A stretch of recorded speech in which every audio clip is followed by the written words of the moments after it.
Welcome to the July 10th, 2017 meeting of the Marquette City Commission. I'd like to call this meeting to order. Would you please rise with me and say the Pledge of Allegiance? I pledge allegiance to the flag of the United States of America and to the republic for which it stands, one nation, under God, indivisible, with liberty and justice for all. City Clerk, if we could have the roll call, please. Thank you, Mayor. Commissioner Conbenzi? Here. Commissioner Conley? Here. Commissioner Frazier? Here. Commissioner Plourd? Here. Commissioner Reynolds? Here. Mayor Pro Tem Baldini? Here. Mayor Campana? Here. We come to the agenda. Tonight I would like to make a slight change. I'm going to take item number 4, which is a presentation, and make that the first presentation ahead of number 3. So with that being done, is there a motion to approve the agenda as changed? Commissioner Conley, I move to adopt the agenda as amended. would there be a second? Commissioner Baldini, Support. all those in favor? Well, there is no favor. We're going to do this. Sorry. Announcements, I have none. We come to boards and committees. We do vote on it? Yeah, we do. I'm thinking, okay. All those in favor of the approval of the agenda as stated, please say yes. Yes. Opposed? That carries 7-0. Announcements, I do not have any. We come to boards and committees. We have one reappointment tonight. That'd be John Norberg to the Marquette Housing Commission for a term expiring 7/9 of 2022. Do we have a motion?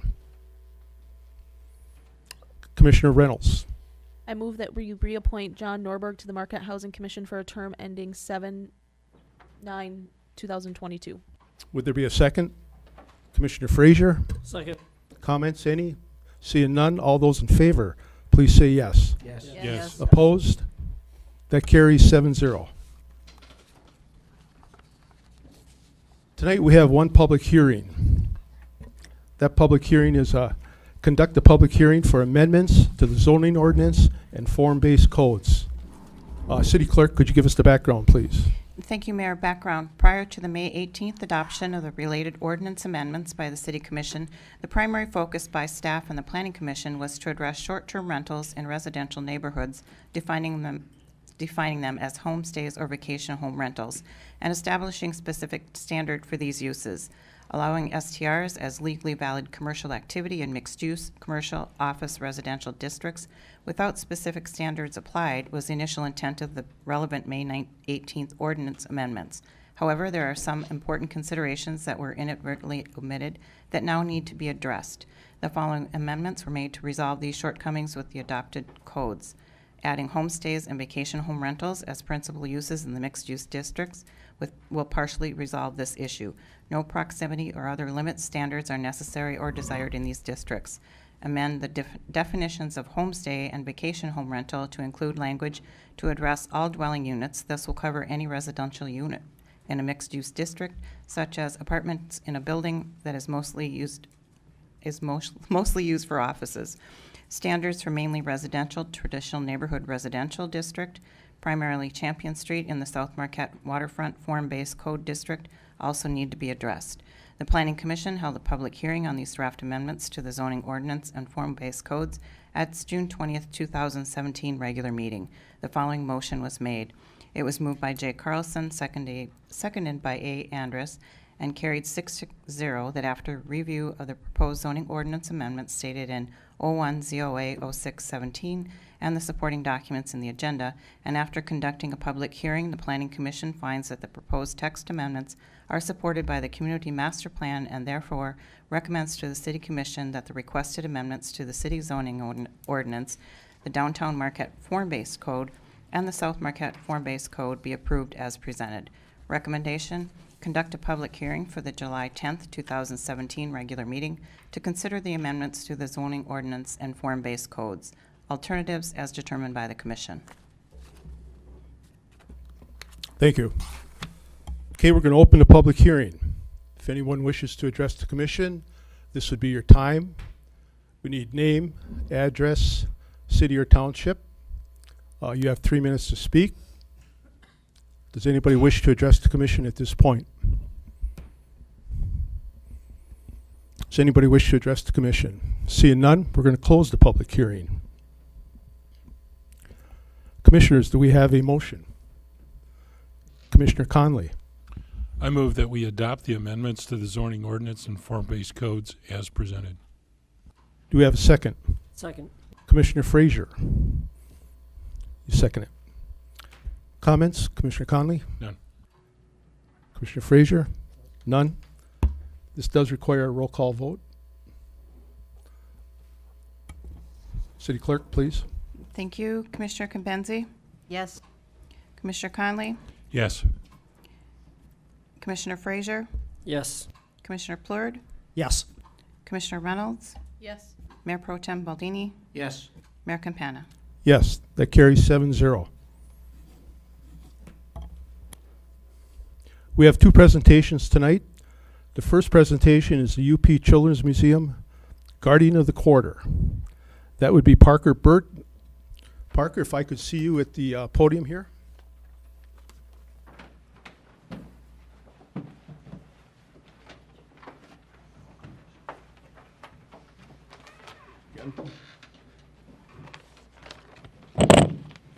This is Parker. Parker's exceptional young man, and he's been doing an exceptional, outstanding job at the Children's Museum. And I could tell you more, but Mr. Edwards, Jim Edwards, will have even more to say. Jim, I'm going to let you go. I'd wanted to appoint Parker as our guardian of the quarter last year, but somehow we missed each other in September. So I was glad when school came out and Parker becomes Mr. Monday. So Monday mornings, he's there ahead of the public, decides to feed every animal. He's there with the salads and sometimes the crickets, and loves them all greatly. My delight, though, is that Parker is very outgoing, and where lots of the children who volunteer at the museum, can I say now there are 159 children that volunteer at the Children's Museum. Three of them appeared from Massachusetts last week. I see them once a year. But Parker's our hometown boy, and I love the way that he has adopted the museum, and he's kind of my apprentice, and I think I'm in trouble of not working there soon when he gets old enough to take over. So I really want to commend this young man to you. He's going to do lots. Thank you. Parker, what school do you go to? Bothwell. You're at Bothwell, and you'll be going into what grade? 7th. 7th grade. Okay, good for you. What we have here is Youth Leadership Award. I'll read it. It says presented to Parker Burt, UP Children's Museum, Outstanding Guardian of the Quarter. Hopefully you can hang it on your wall and treasure it. I'll give this to you. Yeah. And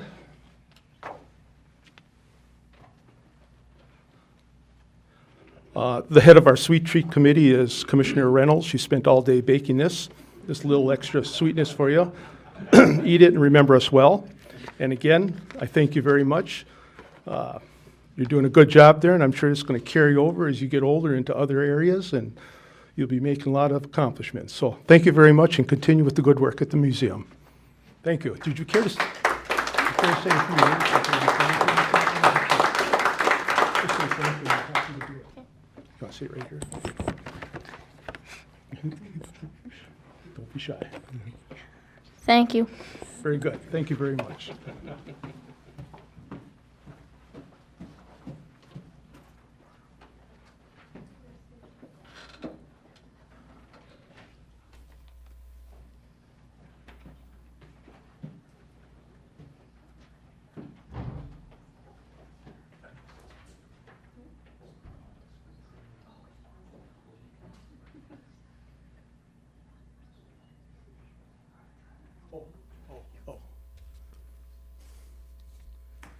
Okay, our second presentation of the evening is the Traffic Parking Advisory Committee. Jake Feather, who was supposed to do it, is here? Is not here. I don't see Jake. What? Oh, Walt Anderson. Walt, did you volunteer? Poor Jake, but good. You rose your hand, so I could present quickly. we would love to hear you. This is very much offhand. Okay. Thank you. Yeah. Why now? Yeah. Oh, Just hit enter. oh, okay, I didn't know he had it. Very good, wow. This made it easy. Haven't seen this. We talked about a few things. The purpose of the goals established June 13th, 1978 by the Commission. Mission updated October 14th, 2014 to include complete streets, represent the residential and the businesses of Marquette, and conduct 12 meetings yearly. Then just enter again. Okay, the members are Jake Feather. His appointment was in 12 until 18, and he is ending his service with us. He informed us at the last meeting, so we will be looking for a new member to replace him. I'm Walt Anderson. I'm the vice chair. Nina is the secretary. William Larsh is member at large. Terry Eilders, and we recently lost one member, Dave Otis. He moved out of town, and so that's a vacancy, and then another one. So we are in need of new members. So I'll put the appeal out right now. If you know of anybody, we need members to join our committee, because it's important to have a full complement of members on every committee. The Traffic Parking Advisory Committee addresses the Commission on matters related to parking, traffic flow, traffic matters, and complete streets. Complete streets are a system of streets planned, designed, and constructed to provide appropriate access to all legal users in a manner that promotes safe and efficient movement of people and goods, whether by car, truck, transit, assisted devices, foot, or bicycle. Installation of several new pedestrian crossing signs have been done this past year. Work to educate the public on pedestrian, bicycle, and crosswalk safety. Marquette Police Department has been very instrumental in this, especially Captain Laurela. Our personal feeling is this is very important to the city of Marquette.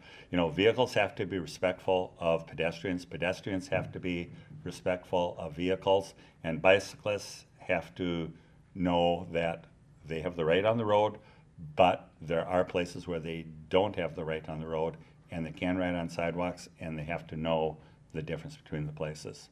Help to individuals, schools, and businesses resolve simple requests, including adding handicap parking designations, adding or removing 15 minutes parking designations, helping resolve individual and street parking issues and neighborhood disputes. Reviewed proposals for various projects, additions on street parking in front of Graverette, Elementary on Front Street, and newly completed Spring Street design snow removal issues resolved by altering winter on-street parking. Goals for upcoming year: review of ongoing traffic study, consider traffic impact of new hospital plans, consider traffic impact of new public works building on Wright Street, consider traffic impact of new roundabouts, continue education on bicycle, pedestrian, and crosswalk safety. And then continue evaluating street design and recommending complete street solutions to accommodate all users, calming traffic speeds, safer pedestrian crossings, and improving biking infrastructure. Now, issues and discussions. How can we better accommodate winter pedestrians, especially students? We do have a lot of student traffic on certain areas. And issues and discussions too. How can we provide safer pedestrian, cyclist access across M28 and US 41? That would be at McClellan. Street networks in South Marquette, lack of connectivity, long routes between destinations, Bothwell to Superior Hills. And issues, discussions number 4, connectivity on West Washington Street corridor, heavy congestion at corners, no alternate routes south. And number 5, how can we improve Washington McClellan? Our committee asks that this be a top redesign priority. Any questions? Commissioners. Commissioner Cambenzi. Have you received any, I guess, recent comments on the parking situation on 3rd Street in terms of how close it is to the corners? I mean, are we still hearing a lot of? It's an issue with some people. It's a great thing with others. I'm hesitant to say one way or the other if it's good or bad. I'll put it, it's kind of indifferent in a lot of situations, but we all realize there's bikes on 3rd Street. The issue is sometimes people are riding bikes going the wrong direction on 3rd Street, which confuses things, and they can ride with traffic very easily on 3rd Street because it is downhill. It's just it's an individual education thing, I think, is one of the main things we have to work with. So people just tend to do things safely. Main thing is we want to keep them off the sidewalks on 3rd Street. Commissioner Frazier.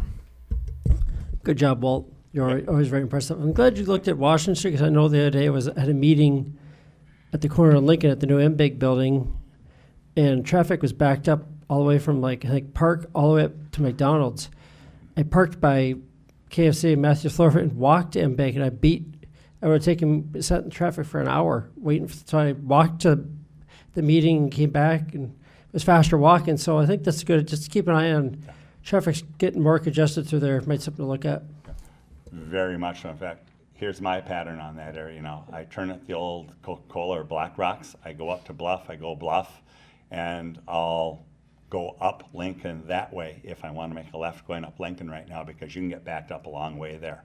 Right now, you have to be creative in your driving around town right now for a lot of different reasons. Some being constructions, some being the backup of traffic just because of new traffic flows. So it's going to be real interesting the next year once the roundabouts are in, and when traffic starts flowing normally, and really when the hospital gets relocated, it'll really have a major impact in several areas. Commissioner Baldini. Thank you, Walt. Thank your committee for the work. A couple of things. The crossing of M28 US 41, I've probably had more people just comment and say, is somebody looking at that? If you're going for a walk or something, how do you walk across that? And the bad news for us is that is the highway department Yeah. and their responsibility. So I think it might be nice for the city and maybe the commissioners and the city manager to send something, because yeah, I cringe when I see people trying to walk across there, and you know, I've actually given people a ride across, you know, myself, just because it's that bad. You know, you see somebody trying to cross, it's scary. Another follow-up, the connectivity between Bothwell and Superior Hills. I was there when we built Superior Hills, and that was a topic, and the parents didn't want it at that time, and I thought someday they're going to want to connect those two. And do they just want to do a walking thing or do an actual road? I believe it's a walking path. There is kind of an actual road there now, but I think they actually are meaning a walking path. But they are getting new sidewalks on Altamont and other areas there, which I think is a great thing for people to be able to walk to those schools, because there is a lot of pedestrian traffic in that area because of the schools, especially to Bothwell. You know, I don't think so much to Superior, but there is a connectivity between Bothwell and Superior. So, You also had a chart up there on connectivity from Washington Street to other places, and you ride around town and eventually, well, not eventually, you see some of those, and I really wonder how many there are. I mean, think about how long it took us to connect 7th Street and then also McClellan Avenue. But there are a number of those that probably could help some traffic flow in the city, and we may have to look at that as things are changing. my personal feeling is the more connectivity we have, the better it is for everybody. It takes, you know, we're forcing extra traffic onto some roads by not having things connected, and we should all share the hassles equally. You know, I live on Lakeshore Boulevard, and I live on the only hill on Lakeshore Boulevard. And it's sometimes real difficult to back out of my driveway because of the speed of traffic, but I know where the traffic comes from. You go down a little farther and, you know, Prospect doesn't go through.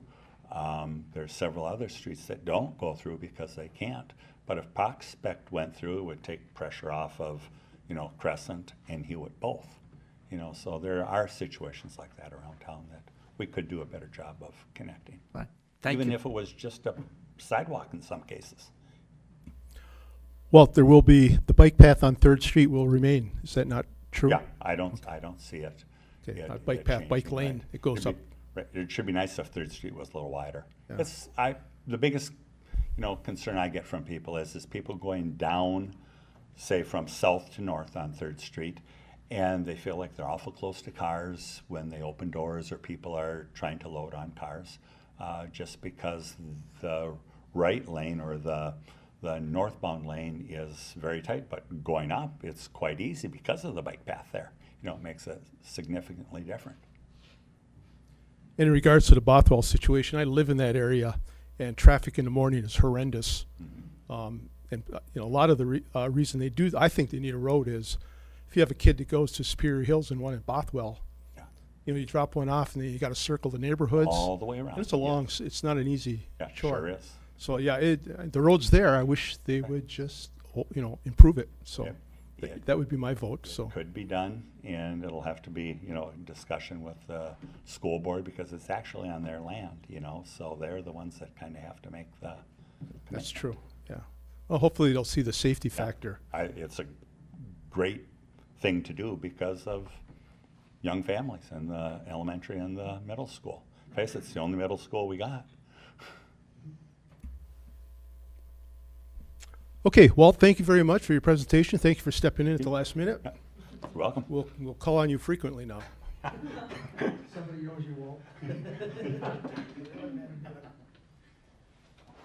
We now come to our first public comment of the evening.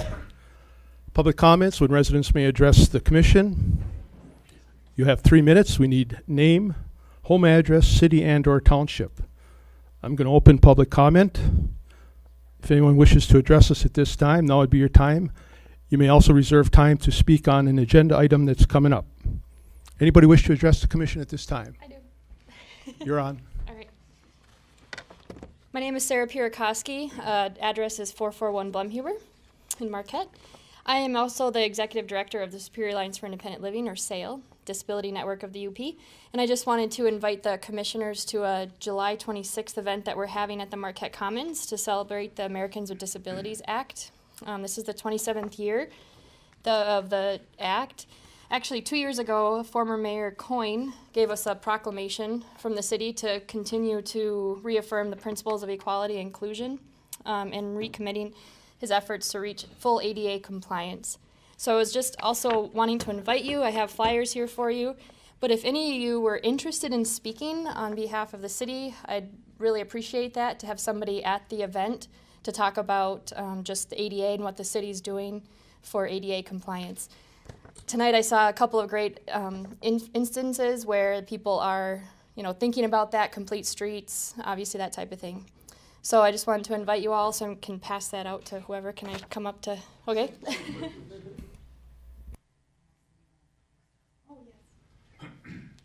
And Chris actually is going to bring a voting machine to our event. But I don't know the proper procedure. I do have these fun orange sunglasses. Am I allowed to give those to you guys? I have 7 of them. Is there a gift issue ethically? They're really cheap. So there's really not much value to them. Do I have to give them to you too? No? Okay. But they just say SAIL on one side and UP Disability Pride on the other. So please come down. Even if you don't want to speak, please come down and enjoy the day. We have root beer floats, and we're going to have 9 adaptive bicycles for people to try. So different types of, I'm sorry? The hours. What are the hours today? It's July 26th, From- which is what day is that at? It's a Wednesday, and that's actually on the day that the 1990, it was July 26, 1990, that it was signed by President Bush. But it's from 2 to 4 p.m. 2 to 4. at the Marquette Commons. Yeah. So I will give these awesome orange sunglasses, wear them proudly. Thank you very much. Thank you.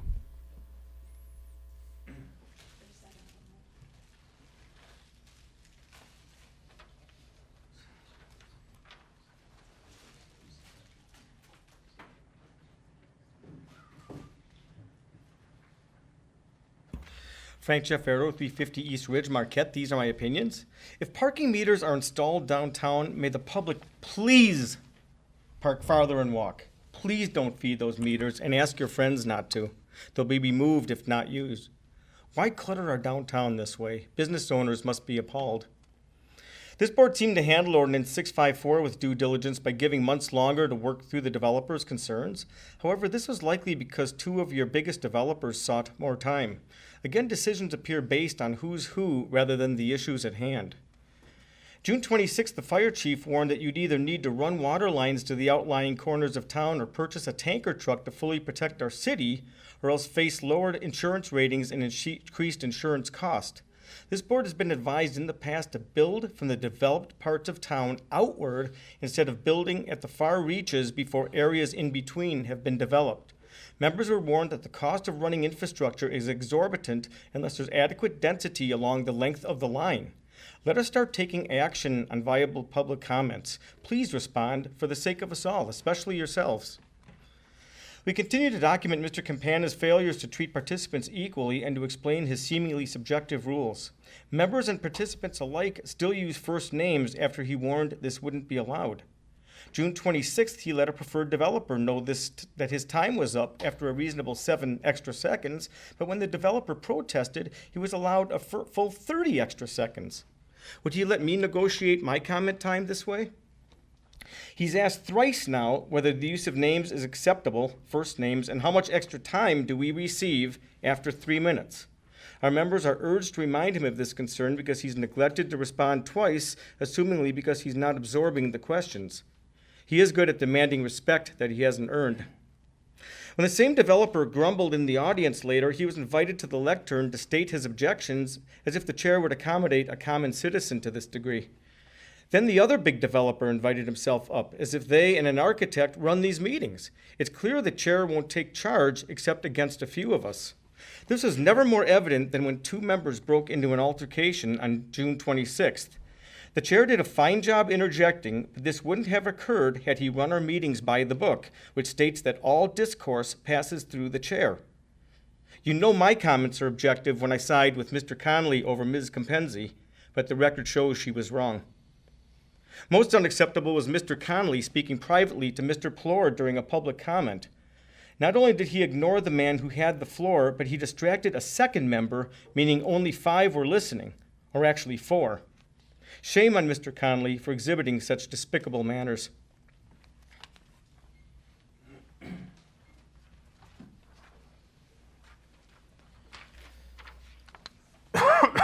Excuse me.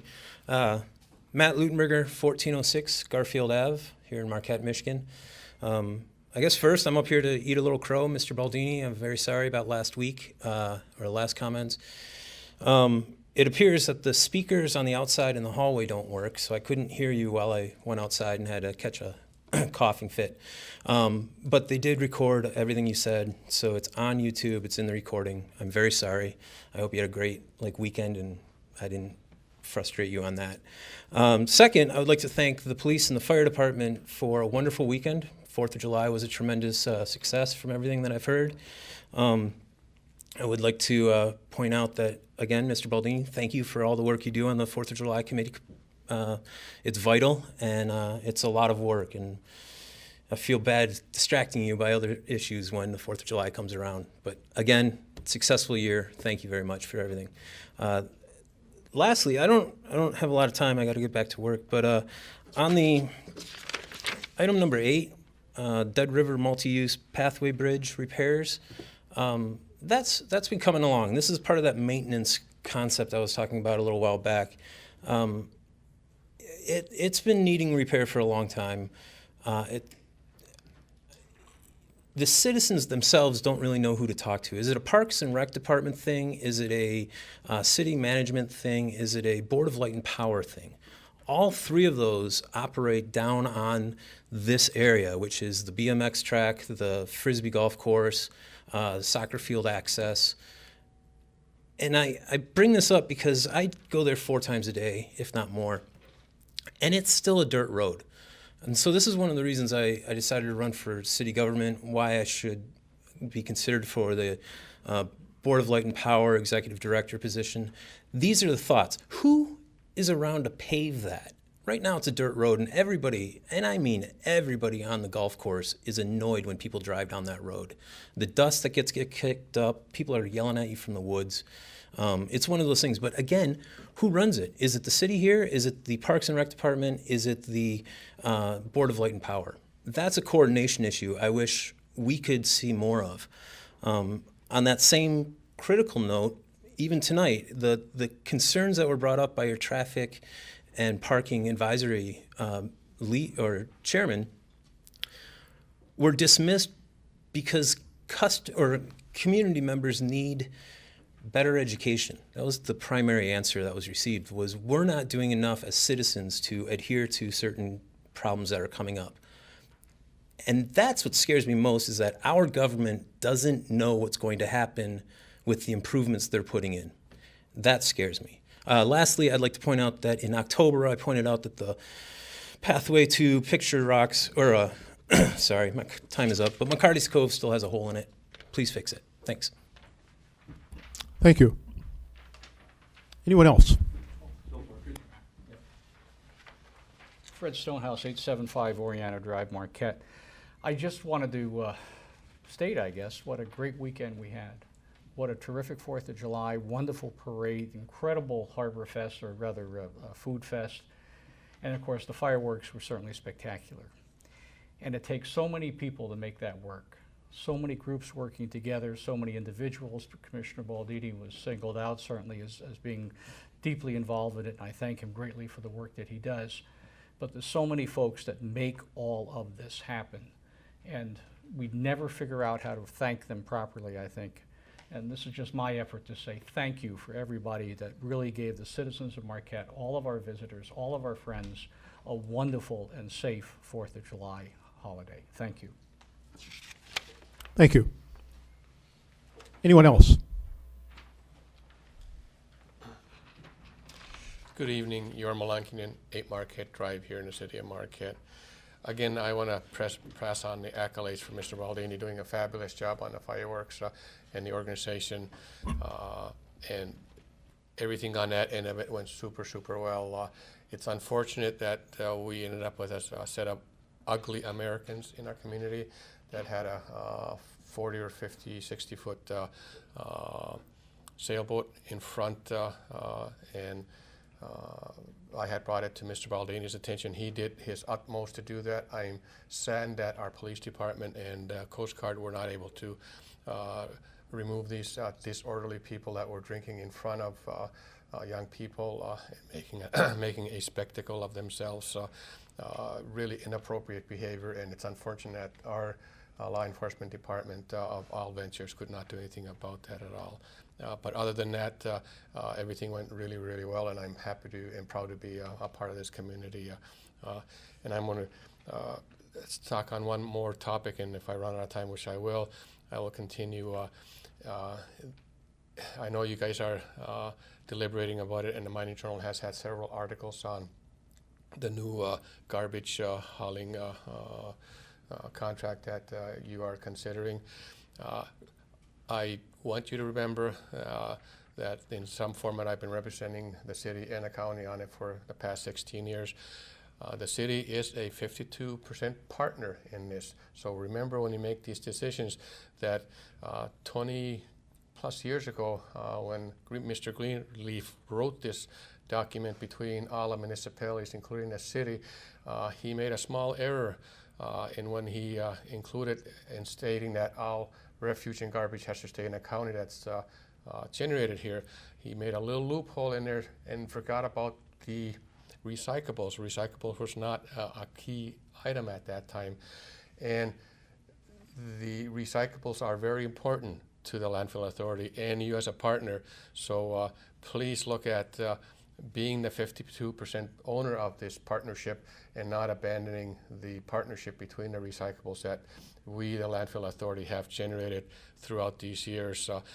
Early on, it was a dirty little secret that the recyclables came back to us because they contaminated them with other garbage. And so now, once we have taken over, the recyclables end up where they do and supposed to. You, the municipality, are rewarded financially, as well as the other municipalities are rewarded financially, percentage-wise, on what is being delivered to the landfill authority. So when you look at your deliberating, please do not throw the landfill under the bus and make sure that recyclables stay in our county. Thank you. Thank you. Anyone else? Anyone else? Seeing none, we're going to close this portion of the public comment. We're going to move to the consent agenda. Do we have a motion to approve? Commissioner Frazier, I make a motion to approve the consent agenda. would there be a second? Commissioner Reynolds, Second. discussion? None? All those in favor, please say yes. Yes. Opposed? That carries 7-0.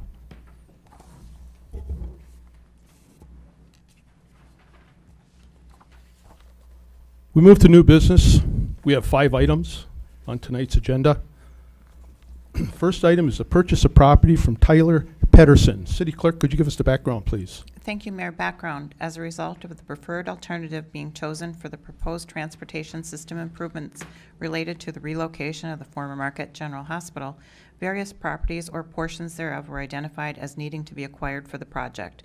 City staff has reached an agreement with Tyler Pedersen for the purchase of a portion of his property at 718 Homestead Street, and the city attorney has prepared the attached purchase agreement for commission approval.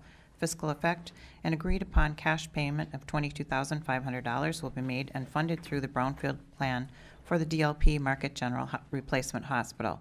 This plan was approved by the Marquette City Commission on October 27, 2014. Funds for this project were obligated in the plan for this project. Recommendation: approve the purchase of a portion of a property at 718 Homestead Street from Tyler Pedersen per the terms of the purchase agreement. Alternatives as determined by the Commission. Thank you. Commissioners, do we have a motion for this agenda item? Commissioner Plord. I move that we approve the purchase of a portion of property at 718 Homestead Street from Tyler Pedersen per terms of the purchase agreement. Do we have a second? Commissioner Second. Frazier? You okay to? Second. Okay. Discussion? Any? Commissioner Plord, anything to say? Commissioner Frazier, anything? Commissioner Cambenzi? Just for the record, I understand this is necessary for the hospital project. However, I will be voting no on it, consistent with my record, due to the financial risk I feel is out there for the taxpayers with the entire agreement we signed with the hospital. I've had a lot of questions this week about what that meant in terms of passing a special TIF district to ensure that the city is reimbursed for only 2/3 of the money we are bonding for, 20 million of 30 million. People have said, why not the full 30 million? All I can say is this was the agreement the city entered into and signed as acceptable. So again, it's been over 2 years of no votes for me, but I really strongly believe that, you know, the agreement we passed, it's a high risk, especially for where healthcare is going in our country and in our state. So that's the best answer I can give the public. Any other comments? Okay, seeing none, this will be a roll call vote. City Clerk, please. Thank you, Mayor. Commissioner Cambenzi? No. Commissioner Conley? Yes. Commissioner Frazier? Yes. Commissioner Plurd? Yes. Commissioner Reynolds? Yes. Mayor Pro Tem Baldini? Yes. Mayor Campana? Yes, that carries 6-1.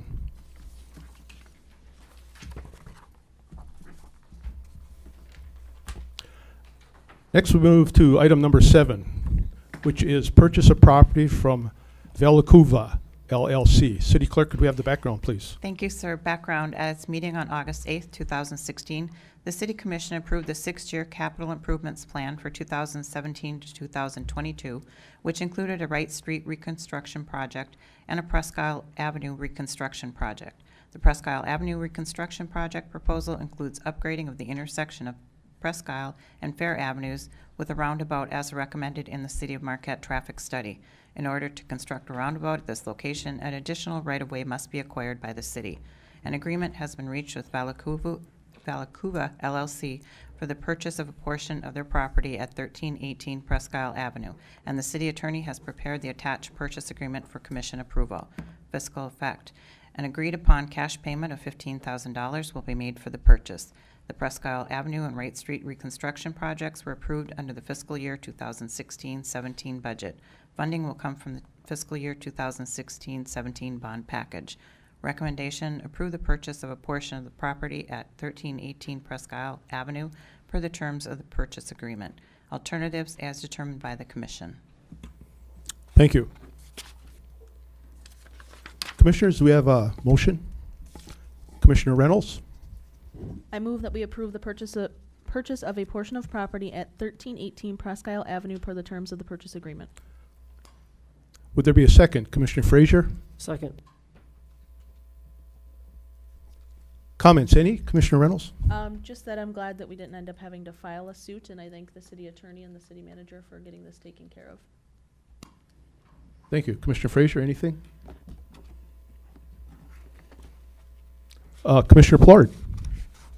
Just want to mention too, this is a progression of a project as mentioned. It was approved last year. And we are seeing a lot of roundabouts in the city, and there's a lot of comments about that of late. My position on roundabouts personally, and I think a lot of people in the city government feel the same way, is that not only are they safer, but they're cheaper. And that's huge for us, especially in this particular roundabout. We can put a roundabout here and not have a traffic light, which was recommended, and save money. We can do it for the same amount of money that we would spend for the infrastructure we're going to have to fix anyway. So this really is a big savings to the taxpayers, and I think it's something the taxpayers really need to look at. Thank you. Commissioner Cambenzi? A couple of meetings ago, I did ask for some information in terms of the cost of just rebuilding this intersection as is without a stoplight, versus it looks like about 1.5 million will pay for this roundabout. From the traffic study, I think you can read it either way, that we needed a traffic light or not. I think the people that drive this every day, as well as a lot of people in the city, are asking why we're putting one here, and I don't think they've gotten a clear answer. The way most traffic is traveling on this, there really isn't a wait time turning left unless you're coming out of a sporting event at NMU, which usually we do have police officers there helping with traffic. So I'm still waiting for my answer, I guess, on the cost of just redoing this intersection as is. No traffic light versus a roundabout, which, as we almost double our debt as a city right now, I think we need to be very cautious of every project we do, whether it's in the capital improvement project list or not. I mean, we're going to have to start making some tough decisions, whether it's this year or next year, coming with our budget. And I think a lot of people in the city, the taxpayers, are looking at us right now saying, if we don't absolutely need to do this, especially not knowing what's going to happen with the existing hospital, can we stop and slow down a bit and really ask ourselves if this is necessary? So with this project, I will be voting no on it. I would still like that information from our city manager, and I think the taxpayers would like to see that too, because this is one roundabout where I feel like our city residents aren't on board with us. The other two on Wright Street, I feel like even if you don't like roundabouts, people are accepting of them. They do agree that they're going to move traffic better, but this intersection, there's still a lot of unsettling comments out there from the public, and I have to agree with them. I don't feel like this is probably the best use of our tax dollars for a roundabout there. Commissioner Baldini. If I recall, our traffic study suggested we improve that intersection and a roundabout was there. And our city manager is recommending that along with his staff, and that's the reason I'm accepting and supporting it. Also, I'm also a steward of money, and we have gone for a bond, and in that bond, we have identified, and we can ask Gary, where that money is coming from. I am as conscious about balancing the budget as anyone else and making sure we have money to pay. We can always say the future, and we got to be cognizant of that, but I don't know what the future is going to bring. I do know that we do have money in our budget to pay these debts that we are going to incur. Each year, we do pay off about $4 million in debt. This current year, we bonded more, but we also identified the source of the funds to pay off those bonds. So I'm never comfortable with debt, but we would do nothing if we did not borrow some money in order to advance. So I feel confident that we will be able to pay these off as the time and as our bond people have prescribed. So I'm going to vote yes. Thank you. Many of the things that were said are what many of the residents say. They say that's the intersection that probably doesn't need a roundabout. And initially, when they brought this up, I was against it because it didn't seem necessary and it's a lot of money. But once they started the city staff started breaking it down as to what it's going to cost, I'm thinking along the same lines as Commissioner Plord. I mean, this traffic study, these are the people that are the experts, said we can't, it's either a light or a roundabout at Fair and Presque Isle, and we have to get rid of the light 1 street south, which is, I believe, College and Presque Isle. If you do that, the long-term, just installing the infrastructure and long-term costs, and I don't know the figure of 1.5 mil. I didn't think it was that high. I might put Community Director Dennis Stakowitz on the spot. He may or may not want to answer. You don't have to if you don't want to because you weren't ready for this. But tell us the breakdown money-wise and the reasons why. I did give that information to the city manager, and I'm going to be coming right off the top of my head because I didn't have it prepared for this meeting, so it'd be a ballpark shot. As I understand, you're looking at the cost of doing nothing versus a roundabout? Correct. Well, if I recall what I had put in there for the city manager, the cost of the roundabout is approximately $300,000. The intersection work in itself to tear it apart and put it back together was the same amount. On top of that, we also had additional cost savings because we are removing a light to the south at K College, which is going to be $150,000, which would be to replace that because it's due for an upgrade, and then you have additional maintenance on those over the years. So the exact numbers do escape me at this time, but I did give those to Mike, and if the commission preferred, it wouldn't take me long to be able to have that answer back to you by the end of this week. Unfortunately, it won't be in public forum, but we can get those numbers to you. Our city engineer, who's not here, sent us a memo several months ago, and matter of fact, I just had it the other day, and I put it aside saying, oh, I don't need it for this meeting. Okay. Not arguing, but making the case for the cost and things. So. Well, the figure of 300,000 stuck in my mind. It's like 150,000 per intersection, and you got to do both intersections. So it's the same cost. To me, it was the same cost whether you improve the intersection or if you do a roundabout. So you might as well do a roundabout because it's just they're safer, and, you know, there's no legacy cost. So it's you know, people, that's the one intersection that everybody asks about, but if you boil it down, it's the same cost, so why not do it? That's my feel on it. That's why I support it. Anybody else? Commissioner Plord. Thank you, Your Honor. There are a few people that told me, when you look at that area, it's not only NMU events that are an issue, but Lakeview Arena events really are a main issue.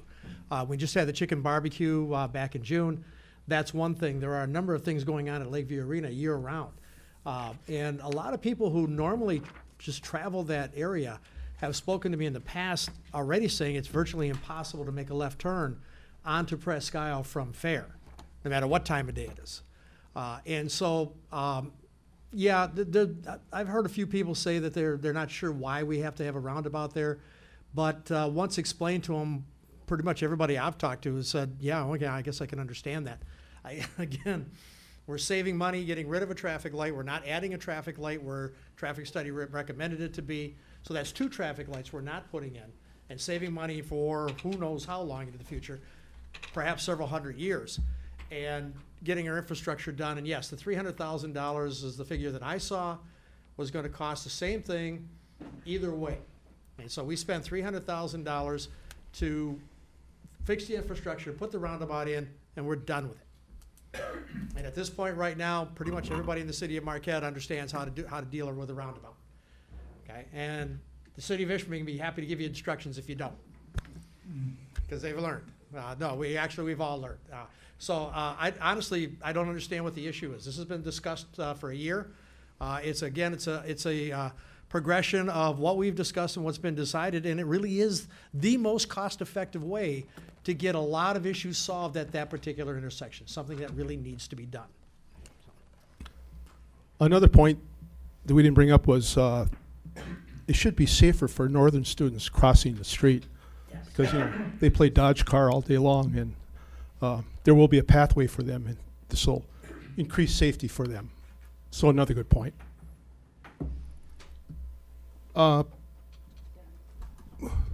Who's up? Who wants to speak? Gary?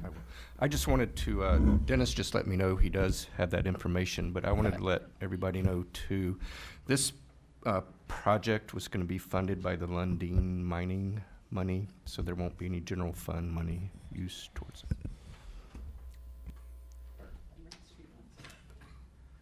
it. Yeah, we were going to use the Lundin money for the 2.5 million. Is that correct, Dennis? The 2.5 million for the Wright Street. And Lundin is for the Wright Street project. And Dennis has the other information. I did look up the numbers that I sent to Mike, and it's an approximate saving of $300,000 when putting a roundabout in at that intersection. The details I have are about 6 paragraphs long, so if you want, I can forward them to you instead of reading it off tonight. I'm fine with your word. Commissioner Cambenzi? And I think those numbers are if we put in a traffic light there. But what I'm getting from our traffic study, it's right in the traffic study under Presque Isle and Fair Avenue. This intersection has a heavy westbound to southbound left turn volume, which is a stop-controlled movement. Installation of a traffic signal would be the most cost-effective way to address this. However, a traffic signal is not warranted since the volume of right-turning vehicles from the side street was reduced based on the guidance described above. The other alternative could be the installation of a roundabout. So to me, this reads as it doesn't need anything. That's why I'm asking for that. That's why so many people have a hard time with this intersection. I will leave it at that. Those are the questions and the financials, I guess, I can't get answered. Anyone else? Question. Okay, this is a roll call vote. City Clerk? Thank you, Mayor. Commissioner Cambenzi? No. Commissioner Conley? Yes. Commissioner Frazier? Yes. Commissioner Plord? Yes. Commissioner Reynolds? Yes. Mayor Pro Tem Baldini? Yes. Mayor Campana? Yes, it carries 6-1. We come to our next item, which is the Dead River Multi-Use Pathway Bridge Repairs.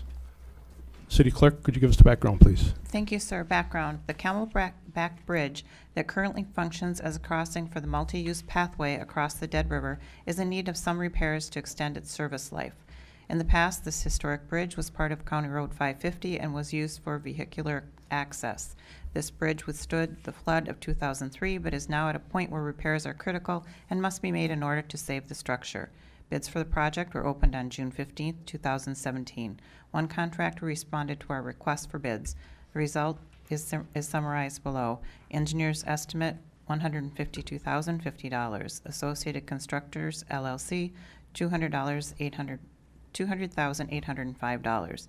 Tabulation and checking of the bids found no errors.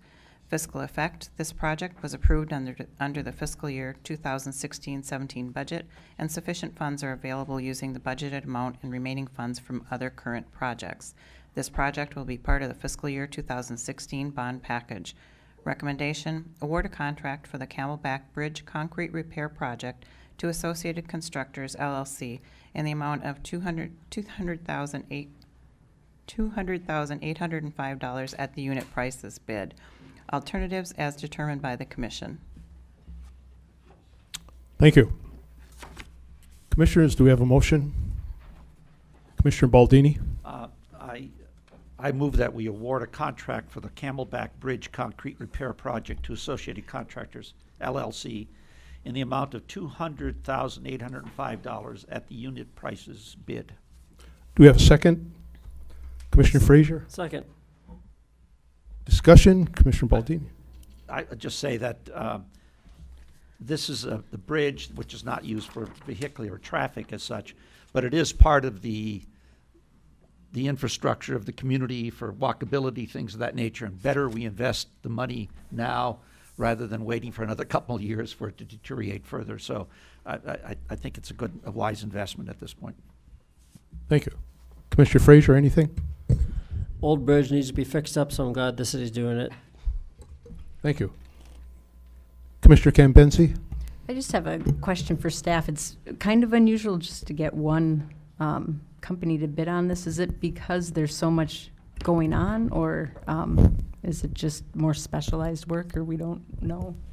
There's a lot of work out there right now. We're lucky to get bids for projects. I think on the next one you'll see we had only received 2 bids for the SIMP project. It's like unheard of. Perfect storm of a lot of work. Any other comments? Anybody? Okay, vote on it. All those in favor, please say yes. Yes. Yes. Opposed? That carries 7-0.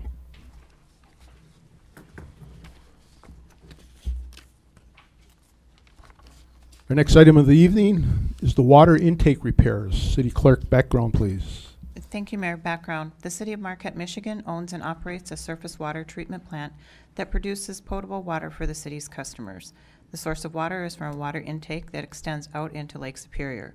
A previous dive inspection revealed some undermining of the lake intake pipe, so the city retained Fishback, Thompson, Carlson, and Huber, Inc. to provide an evaluation of the intake piping. The evaluation provided a technical report that confirmed repairs are necessary to eliminate the vulnerability of the intake pipe. Attached is a memorandum from FTCH summarizing the Marquette water intake details and the intake repair bids received, which provides a recommendation for award of the contract to Great Lakes Stock and Materials LLC of Muskegon, Michigan. A preliminary budget in 2005 was set at $65,000, much lower than the actual bids received. However, this type of project is very unusual, and neither the city nor FTCH could project with a level of certainty what the cost of work might be. With the pricing of the 2 lowest bidders being relatively close at $241,320 and $297,866, the bid costs reflect the real market costs to perform the work. Technical specifications were prepared and 4 bids were received on June 7, 2017. Upon review of the bids, it was discovered that those received were much higher than budgeted. The Director of Public Works, with the assistance of FTCH, negotiated with the lowest bidder and developed revised pricing and modified the scope of work to meet the essential repair needs. The final revised pricing amount is $196,830. Fiscal effect, originally $65,000 was budgeted for last fiscal year. A budget amendment of $131,830 will be required to the water fund for completion of this project. Sufficient funds are available in the current bonding package. Recommendation, award a contract to be prepared by the city attorney with Great Lakes Dock and Material LLC in the amount of $171,156.88 with a 15% contingency for an amount not to exceed $196,830 and approve a budget adjustment of $131,830 for the water fund. Alternatives as determined by the commission. Thank you. Since these figures seem to have a slight disparity, I would, we have the Public Works Director, Kurt Goodman, here. Perhaps, Kurt, you could shed some light on what's going on. In front, please. Sure. As in the background material that was read, this has been a challenging project. We started this about 4 years ago in 2013 at the request of the Michigan Department of Environmental Quality. Our intake was not wasn't evaluated in quite some time. So what I started to do is really start to do my homework, sort of phased in the evaluation. Did a lot of research on the history. You know, the pipe was put in 1900s, and then additional added on a little bit later. And then we did do some, you know, I would like to, you know, recognize the Marquette City dive team, is that they did do a dive for the city of Marquette. And, you know, through that exercise, and their video was very good. And we were able to sort of use that video as sort of the foundation to attain Fishbeck to do more of a technical approach or evaluation. The preliminary report did identify a couple spans that definitely were, you know, said we need to do something. The cost estimate at that time, I think it was right before the budget process for in 2015, said, you know, we probably could do it for $65,000. But as we went through a little bit more, finishing the report over the winter, worked with the Army Corps of Engineers, get the permits, we started realizing that, you know what, we really didn't have the exact cost of doing this type of work. It is specialized. So with the information, Fishbeck did put together a scope that we did bid out to, you know, on the open market. They all bid at the per unit rates based on the depth. So it was all apples to apples of what to do the complete repair.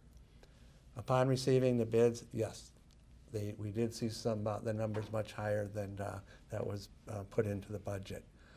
And then talking to the city manager and also our engineer, we said we decided to talk to the two lowest bidders, and you know, I think the memo does a pretty good job explaining that as we discussed a little bit more, the more technical information that that was available, we sort of, you know, really opened up negotiations with the lowest bidder. They came up with some different ideas, better ways to do things, sort of added a value in engineering to the project without hurting the final outcome, to make sure that it meets the city's needs. So I thought that was a very, very good, fair way to go about it. Very good. Thank you. Thank you for clarifying all that.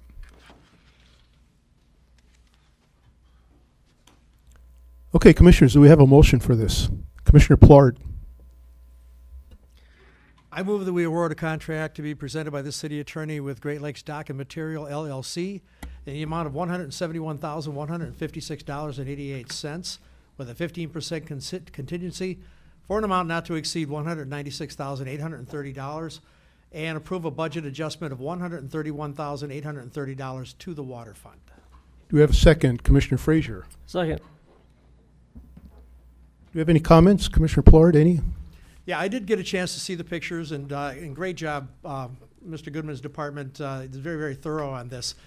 It's something I have a feeling wasn't thought about for until just recently, for a long, long time. And one thing that I've become in the last year, have become very, very familiar with is how fast costs rise. And certainly things, cost of this nature probably took place here as well. In other words, the price of things go up very fast. This is something that we need to get done, and it's very, very important to the city and a whole lot of other areas, not just the city of Marquette. So I'm for it, and I think we should do it. Thank you.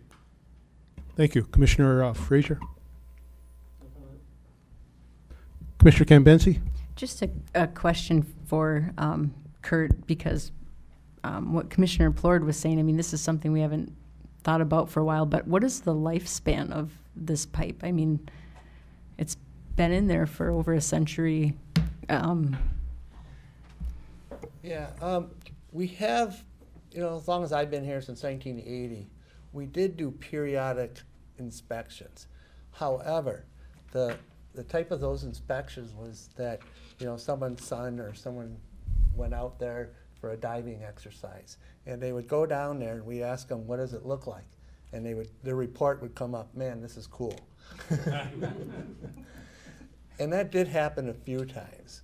And then as during one of our DEQ's inspections, they did put on the report that they requested us, this is back in 2012, to do a more thorough one. So it's not like it was never ignored. The good news is during the inspection, the integrity of the pipe, the steel pipe and everything, is in very good condition. So, of course, another option is to put a brand new, intake in. But based on the integrity of the current pipe, it's in pretty good shape. Thank you.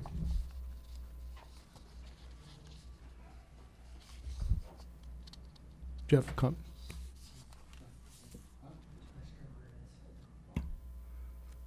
In case anyone's wondering, the pipe goes out, I believe, 3,000 feet, which is like 4 football fields, and it's 60 feet deep. So it's a project. All right, it's been motioned and second. All those in favor, please say yes. Yes. Yes. Opposed? That carries 7-0.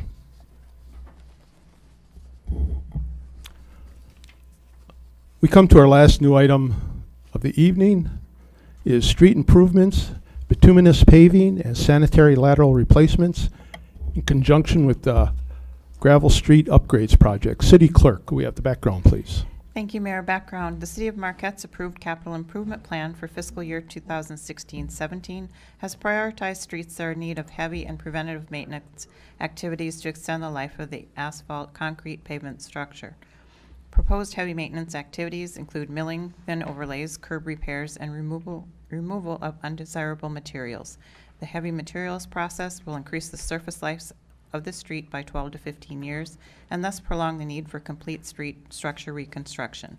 Streets that will require heavy maintenance activities include Longyear Avenue, center to right, Altamont Street, McMillan to US 41, Altamont Street, Menard to Genesee, Baraga Avenue, 3rd to 5th, Front Street, Spring to Fisher, Front Street, Washington to Ridge, Front Street, Hewitt to Crescent, Genesee Division to Altamont, Harrison, 4th Street to 6th Street, Overband crack filling, various locations throughout the city of Marquette. The preventative maintenance activities include the crack sealing of 8 miles of street. The crack sealing will prolong the life by 3 or more years before heavy maintenance or additional preventative maintenance activities are required.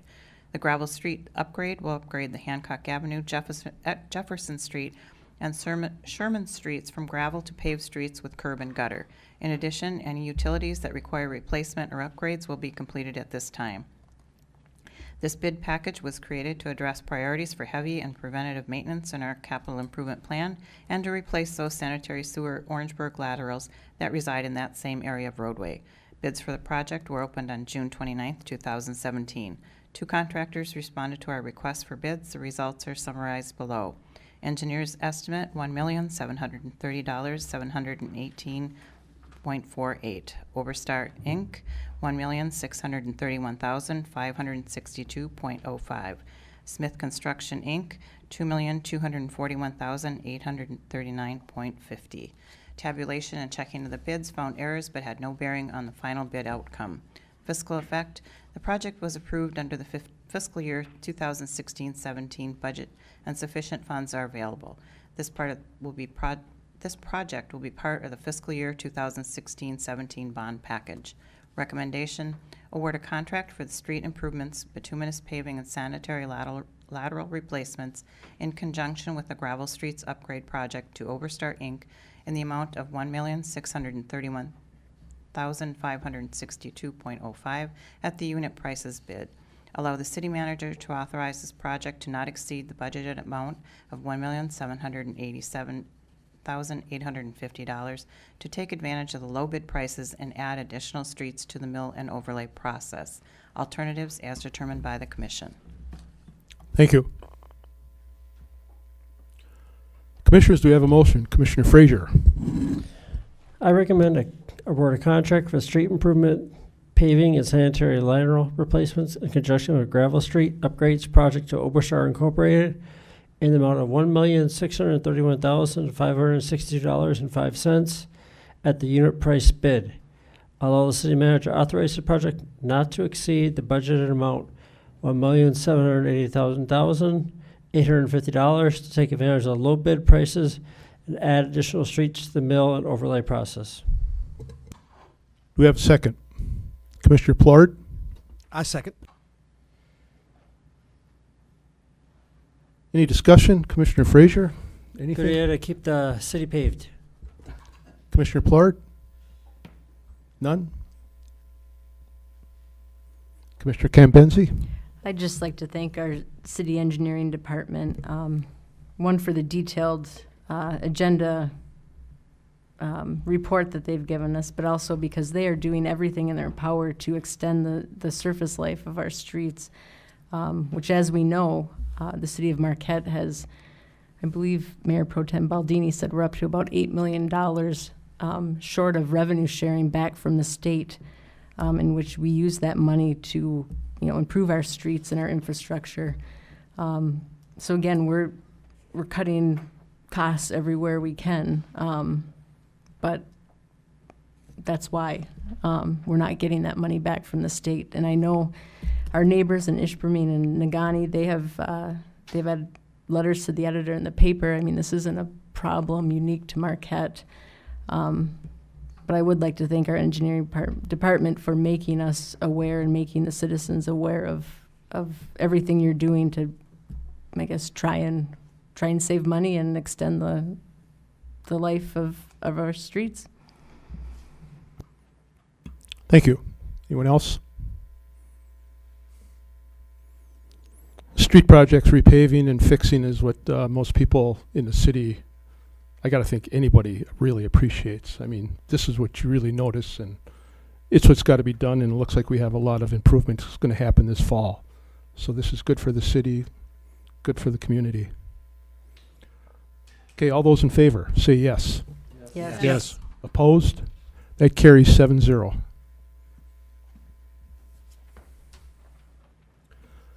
Next, we come to our second public comment of the evening. Again, if residents wish to address the commission, now would be your time. You've got 3 minutes. Name, address, city or township. We're going to open public comment. Does anybody wish to address the commission at this point? Anybody?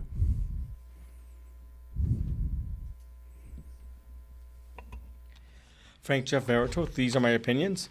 June 26th, a few members supported the use of backyard fire pits. No one cared about fire pits in Chicago, or Marquette for that matter, until carelessness and high winds prevailed. If open fire is allowed within our city limits, we need to define the parameters of safety and at what wind speeds. We don't need one of your drunks burning our city down because he didn't know better than to account for the wind. Mr. Campana erred on the side of fire safety, which is fine, but he added that he wishes he'd had more of a chance to read the papers. He voluntarily undertook a paid responsibility to serve our public needs, which he violates when he isn't prepared. How many times have we caught him ill-prepared now? All 7 of you are required to review their papers before meeting time or don't bother showing up. June 26, Mr. Plord thanked me, quote, for pointing out once again that he has very little talent with numbers. He criticized us as a board for not doing something 9 years ago, but we've only been sitting on this board for 6 months? So I can do the math for him if he likes, end quotes. Mr. Plord's math help is not in demand. The record shows that my math skills are fine. He has dared to suggest otherwise. Save the time, I said 100 instead of 1,000. Even that comment was written correctly. He cut down my math, yet he said we've only been sitting on this board for 6 months. Yes, he referred to the current term. Still, he's the newest member with 20 months on board, and others of you almost 6 years. I mean, his math nonsense is total hypocrisy. He referred to my quote that for 9 years, this board blew its commitment to the public ownership by procrastinating rather than moving the process along behind the scenes. When we needed our members to advocate for us, they sat on their thumbs, end quote. That comment is appropriate regardless of whether the membership changed. When it's found years later that I was right, you'll hear about it, new members or not. Each member fills an historic seat on this board, and history keeps repeating itself as the record shows. So summarizing these histories bolsters my contention that errors are recurrent with little change in those 9 years. Certainly not when Mr. Plord uses his speaking skills to spread scrutiny that doesn't amount to a hill of beans. In time, the public record prevails over fast talk, as if I'm too dumb to notice that the membership changed over all those years. His complaint is not even viable. So long as he contested that, why did he not address any of the majority of my comments that pertained to the actions of this current board? Of concern is his philosophy that something small is better than nothing at all, fearing he'll use this against the Heartwood Tract.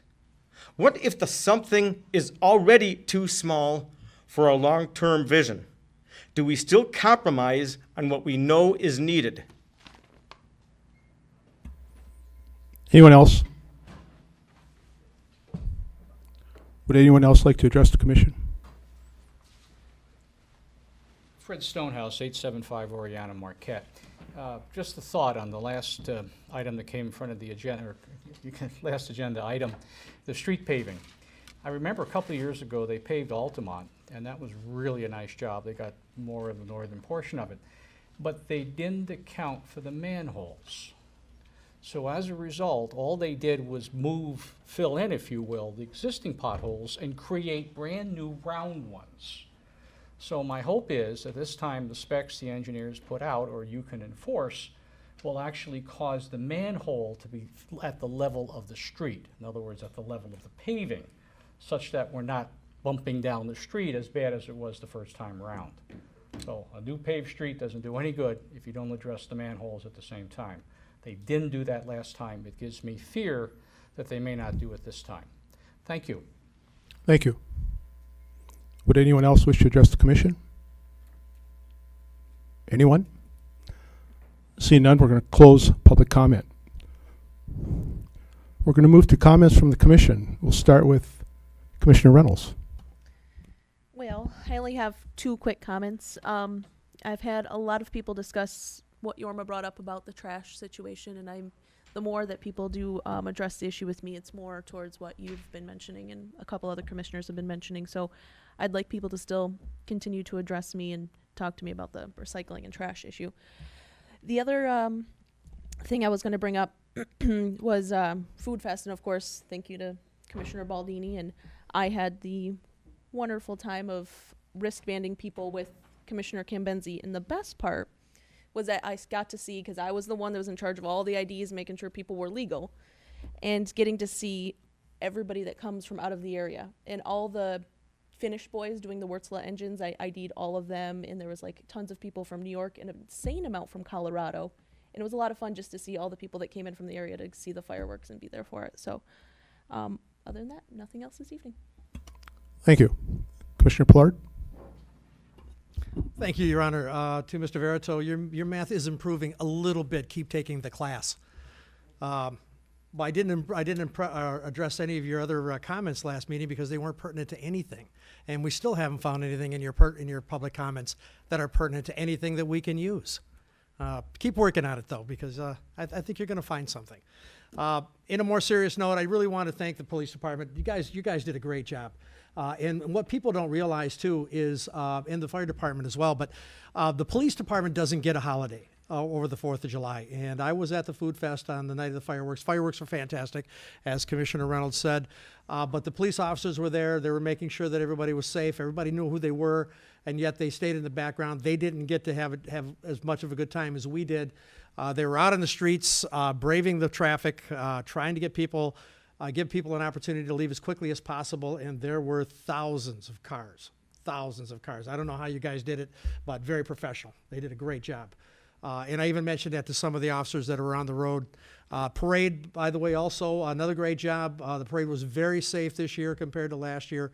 And I thought it was safe last year, but they were moving up and down. Again, police officers were moving up and down, and other parade personnel to make sure that the kids stayed safe, especially because I was in the parade, and the candy issue it's an issue we may have to discuss, but thanks to the police department for doing a great job of not making it an issue this year. But people, please understand that the police, they don't get a holiday. They work very, very hard for us to have a good holiday. And the last thing I want to mention, there are a lot of people in town still, as Commissioner Reynolds mentioned. I witnessed 3 different incidents today where people were literally, I thought, were trying to kill themselves because they didn't pay attention to traffic at all. There was a couple, 2 ladies that crossed on 6th Street, Washington Street at 6th against the red light. I was on the right side, thank goodness, looking to turn left, and they came right past the car that was going through on the left side, and if I hadn't been paying attention, that would have been it.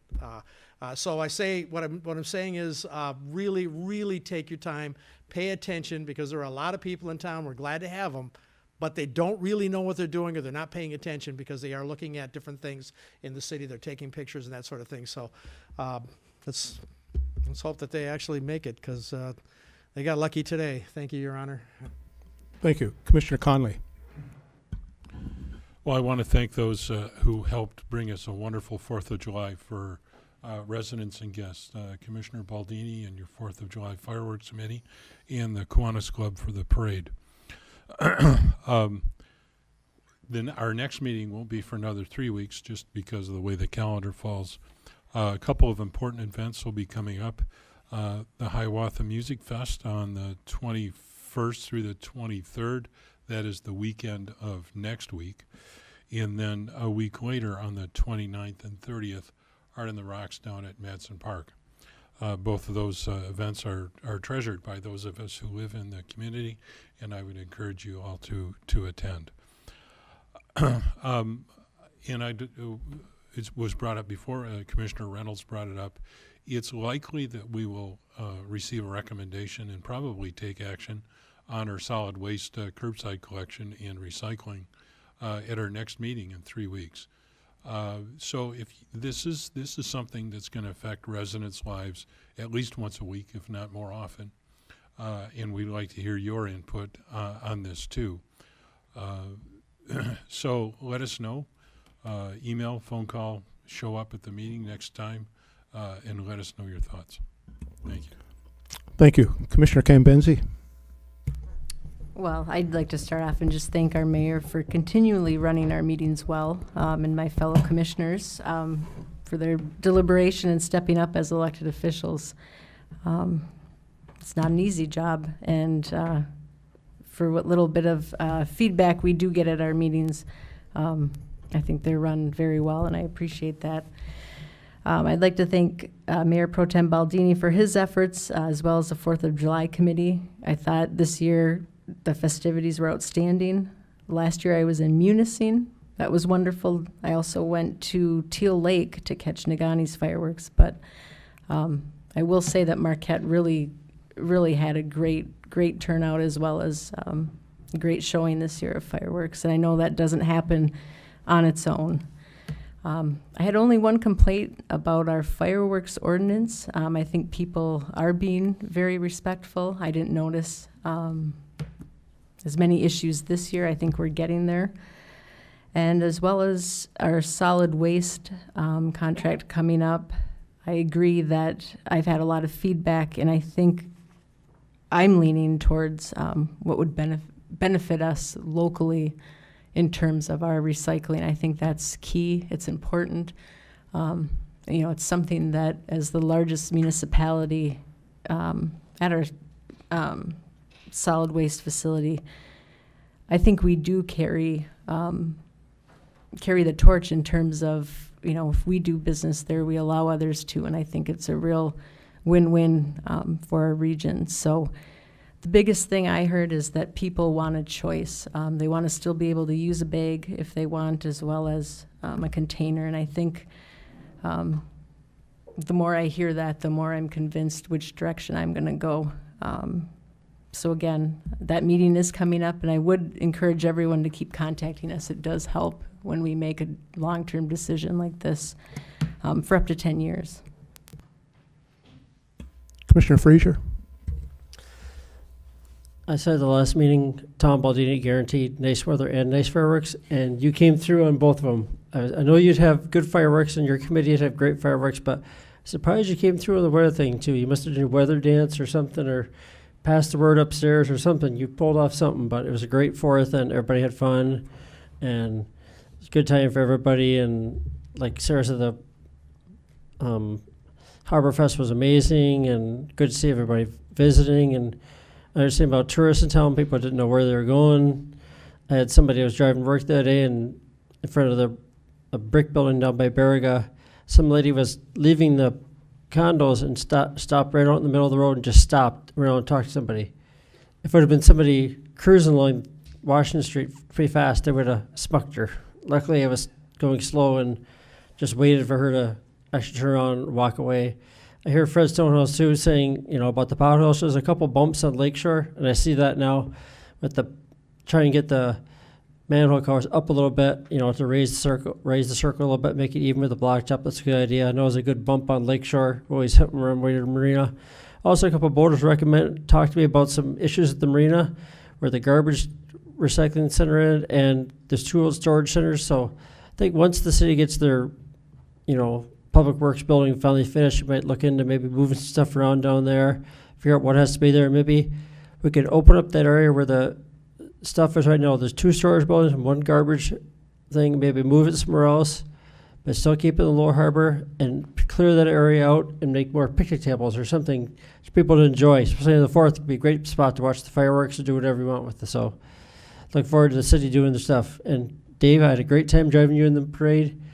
You threw a lot of candy. Your wrist action, you had a great homecoming wave, and you did good. Your eyes are supposed to be on the road. Mayor Pro Tem Baldini.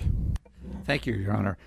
First of all, the 4th of July weekend is made up of a lot of volunteers. I don't think people really realize. I mean, the Exchange Club begins on Thursday, setting up the tents and everything down there. The Kiwanis Club with the parade, the Rotary with the 50-50 drawing, and a very generous people that pay for the fireworks. And we had this year the participation. The U.S. Army from Chalk Lake came in, but the barges came from the Michigan National Guard, Sault Ste. Marie, and which was a real tremendous addition to have. And they were quite the troopers, and they spent a lot of time in the park. But it truly is a community thing, and Commissioner Reynolds indicated that's a good way to do a survey to find out how many people are there. We don't know how many thousands of people actually participate over the 2.5 to 3 days and the fireworks and things of that nature. The police, I've heard from people how quickly and smoothly the police got everybody out of town after the fireworks. And it really is a lot of traffic. But several people commented to me on that, and I wanted to pass that along. Because it is a time that is tricky and hazardous and things of that nature. But thank you. Somebody else is going to be taking some of the leadership on the fireworks for next year. The Chamber of Commerce is going to be stepping up on that, and that's fine. And it's time for some new leadership there. The trash issue, that is something. People did freely come and talk to us about that, and it is of concern. A lot of opinions. I think we do have some responsibility to our local communities and the solid waste program we have here in the county. So we'll see what the city manager recommends to us. Also, the Airbnbs. I've had a number of people ask me, excuse me, where do we go for the Airbnbs? And I send them to our website. So maybe we might have to get something out to make sure they are in compliance. I did notice that we did make the second highest ranking in the state for hotel-motel rates this weekend, and they were all full. And we made the third highest in the Midwest. So maybe it's good that we have some Airbnbs to pick up the slack. Traffic, I agree that people, if you're driving, be very cautious. I saw today where somebody just walking off a street, and luckily the people were going slow, or the cars were going slowly, but they're chatting with one another and they just walk out, and it can be a tricky time with the number of people in town, so just be a little cautious. Thank you. Thank you. Mr. Verital, I got to tell you that you were totally misinformed on a statement that you made earlier. You said that I was totally unprepared on some papers that were handed, or that we had to read from, and in a way, yes, I didn't have a chance to read them, but that's because Mr. Swadley handed them to us that evening when he's up there speaking. Now, when he comes over here and hands them to us, I'm not a speed reader that I can do this in a minute. We need to, what I said was, we want to get this ahead of time, like 2, 3, 4 days ahead of time, so that we can properly read it. That's what I was referring to. So I do accept your apology. All the commissioners, and I know this for a fact, over the years spend hours preparing for the meetings, and I know they do. We get the agenda on Friday morning. Previous to that, we may have other information, but I know that we spend much time over the weekend preparing for the meeting, and on a Sunday night, most of us are studying it. If you'd like to come over to my house, any Sunday night before a meeting, I'd be happy to sit down with you. We can study together. I think we could learn a lot. And you would see how much we do prepare for the meetings. Second of all, yes, I also would like to commend the city, the organizations on our 4th of July. We had a wonderful parade. The food fest went well. Fireworks were spectacular. Mayor Pro Tem Baldini was head of the committee that made this all happen. We're sorry to see him leave. I know, because I'm in constant contact with him, he put a lot of effort, a lot of hard work in making sure everything went off fine. It is not an easy job. Mr. Lankinen did it previous to that, and it's just not an easy job. So, boy, if there's people out there that would like to help out, contact them or anyone in the city to offer their assistance, because I think you'd be gladly appreciated. Couple things, couple dates of activities that are coming up that may be meaningful to you. Household hazardous waste disposal.